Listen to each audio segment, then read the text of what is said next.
This is something we're very excited about. We've just, right around a couple weeks ago, announced an $80 million debt facility we brought on in order to expand our manufacturing capabilities. In Columbus, Ohio, we have a 200,000 square foot facility now that we're building our infrastructure under. We have built a number of clean rooms. We're now expanding. We'll have 20 total clean rooms, our actual footprint inside the building, and that will bring in automated filling, EU compliant clean rooms, so we can actually service, globally. And also adding to our workforce in a big number. We're at 150 now. We're hoping to get quite a bit larger by the end of the year, and really bringing in equipment and analytical services that we can do everything under one roof.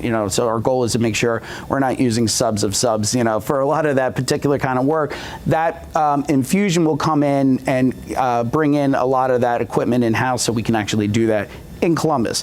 It also included the 5,000 liter bioreactor I mentioned earlier. We're extremely excited about this. This is the largest scale we know of, that we can actually produce in.